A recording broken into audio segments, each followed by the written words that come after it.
What is up, everybody? Welcome to a very special tribute episode, a very quick episode of Lucha House Show podcast. I'm Mars, the voice of violence.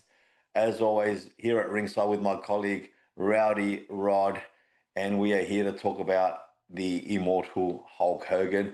We received the sad news this morning, Australian time, that on 24th of July, 2025, US time, Hulkamania was finally ended.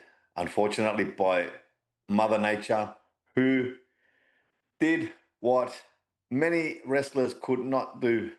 Long line of illustrious names and wrestlers could not stop Hulkamania running wild.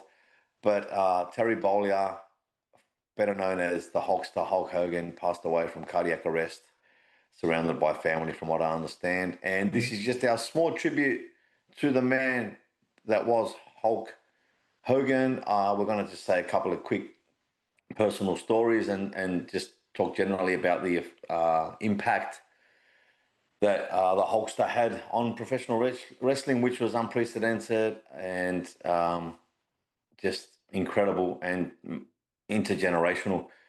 I can just start basically a small history lesson. Vince McMahon, as most of us know, bought what was then the Worldwide Wrestling Federation off his father, Vince McMahon Sr., around 1981, 1982. What Vince McMahon did was something that was very controversial at the time, and he went around all the territories and got the best wrestlers to join up into what then became the World Wrestling Federation, the WWF. The main guy that Vince McMahon wanted to get was Hulk Hogan from, I believe, the American Wrestling Association at the time. He did that. Hulk Hogan went on to become one of the longest reigning WWF champions when after defeating the Iron Sheik at Madison Square Garden. That's one of my first ever memories of professional wrestling. I used to watch a program called The Wild Water Sports on Channel 9 here in Australia. And I used to basically wait 4 hours to see a single wrestling match, which is all they would show on that show. And I remember one of them being Hulk Hogan versus the Iron Sheik. He was this massive, larger than life character. You know, he used to come out to Eye of a Tiger, I think, back then. He didn't have his own song at that stage. Yep. And he defeated the Sheik.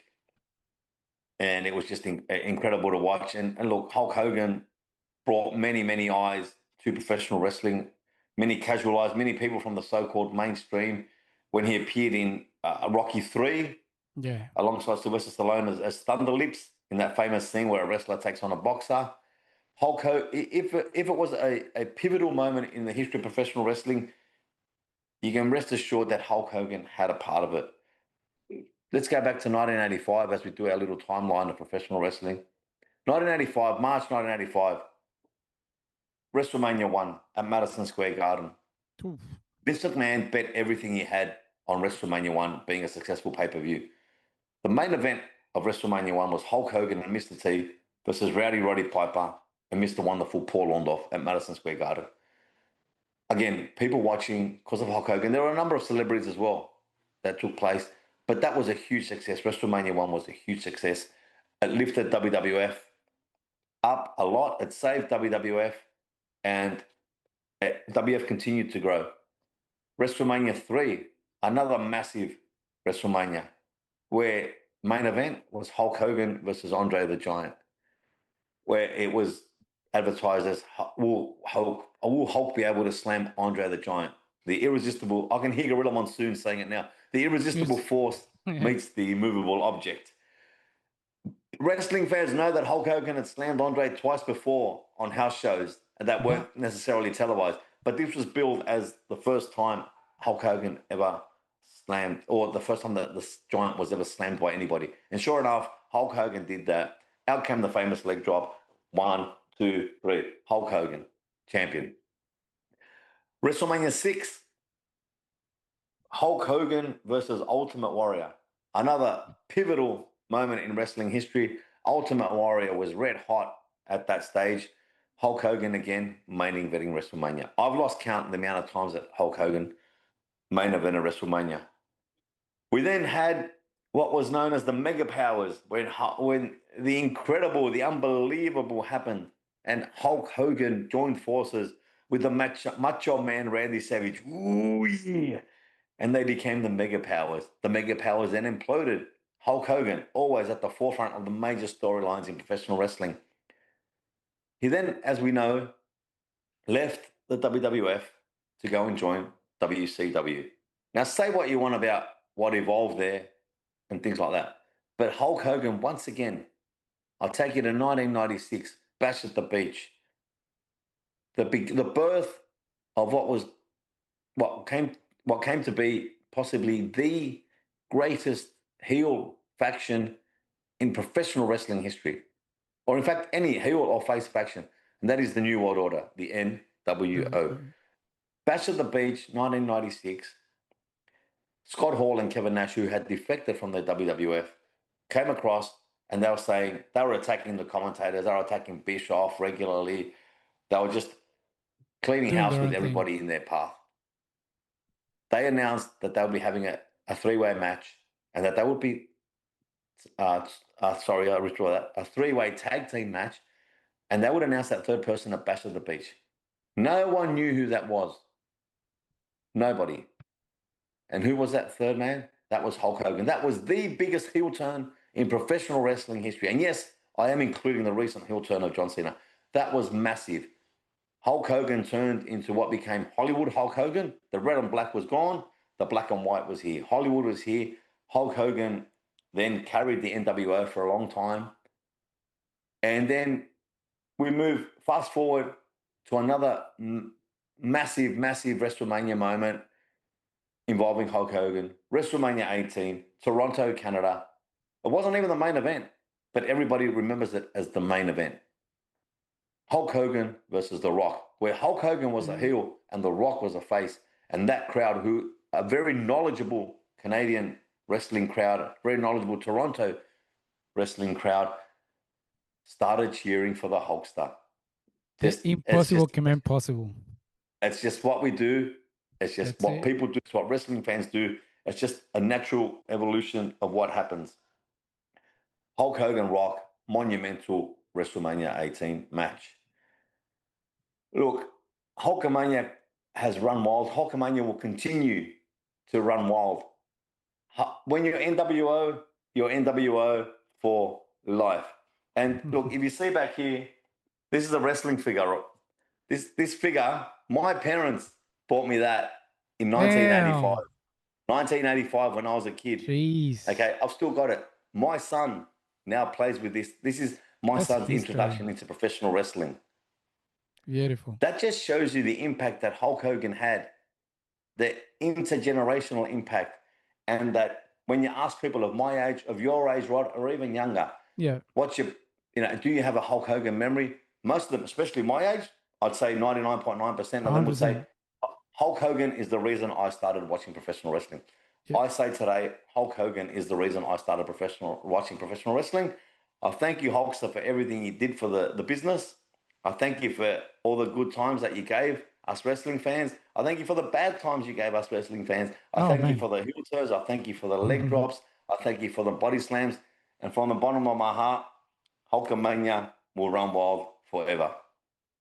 Oh man, like you couldn't say any better. Like, yeah, that's why I was gonna let you run because I knew you had way more to say than me because it just impacted your life more than funny enough, my boss today talking about he doesn't watch wrestling. I'm like, Hulk Hogan? He's like, man, I grew up with Hulk Hogan.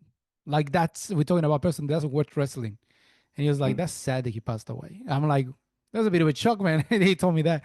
But look, you cannot think about wrestling without thinking about Hulkamania. Hulk Hogan is wrestling. Most of people knows that Hulk Hogan is wrestling. You know, WrestleMania grew because of Hulk Hogan. That like you said, Vince put everything on there is $1 million worth of celebrities stuff like that, but everything was resting on Hulk Hogan in that main event, that tag team match main event. Everything rested on that, and it was a success. And everything is done. You run everything, and not just that. Like Hulk Hogan also wrestled in Japan, New Japan. Antonio Yes. Inoki, bro, 1983. He wrestled in Japan. People say Hulk Hogan couldn't wrestle. Look, if you wrestle in New Japan, you can wrestle. That's a big one. That's a big one. You cannot go to Japan without knowing how to wrestle. They will chew you out and spit you out like nothing. And he was able to go to Antonio Inoki, one of the legends of New Japan or Japanese wrestling. And he has massive matches. Ric Flair, Sergeant Slaughter, Sting, Mm-hmm. Triple H. Yeah. We're talking about massive, massive matches. Like, and you're talking about the Iron Sheik. That was East was to West. That was in the middle of a war. Mm-hmm. That was the war rested on these two characters. And people say war stopped because of them two. Like he just that was massive. Like he kind of create like he was able to get to world peace just because of what Hulk Hogan could do. Like you said, you had way more theories. For me, sorry, stories. For me, like I said, for me, just you can't not think about wrestling or WrestleMania without having Hulk Hogan involved in it. Like I said, all goes back to the first WrestleMania. That's where everything started. That was the kickoff. That was what is now WWE. That's why I push everything, all the wrestling around, push it all the way up, and that just was Hulk Hogan. Hulkamania, like you said, hate him, love him. We had good times, got bad times. The last WrestleMania he got booed because of his comments, but he was there. He was happy to be there. And until the last few days, he was still making comments. I saw Ric Flair interview today. He just couldn't hold the tease. What Hulk Hogan meant to him, his feuds, what they went through in an era where wrestlers weren't getting paid what they get paid now. They didn't have the insurance they used to get paid now. There was no certainty on anything. And one of the first one to cross over and be able to be a Hollywood star and a wrestling star, it is Hulk Hogan. So in this short episode, thank you, Hulkstar. You know, you created wrestling. You are the face of wrestling forever because you cannot remember wrestling without remembering Hulk Hogan. Um, and that's pretty much it, man. So thank you for your story, Marcel. That's fucking awesome. That figure, that just that's it, man. That become the twin, and that Hulk Hogan, and the figure that you got since you were little, and now you're someplace with it. That's one of those things that you look at it, it's just a piece of plastic, and it just has so much more power than that. There's so much more meaning behind it. There's some people don't understand this craziness what's wrestling and loving wrestling. People doesn't understand it. That's all right. You don't need to understand it. You just gotta let us love it and enjoy what it is.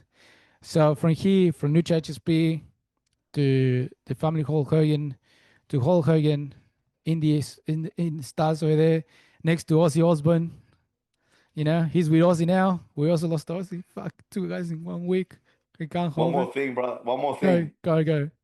If you give me the honor of ending this special tribute pod to the Hulkster, Oh, mate, what you look. gonna do, brother, when Hulkamania and the 24-inch pythons run wild on you? Ooh.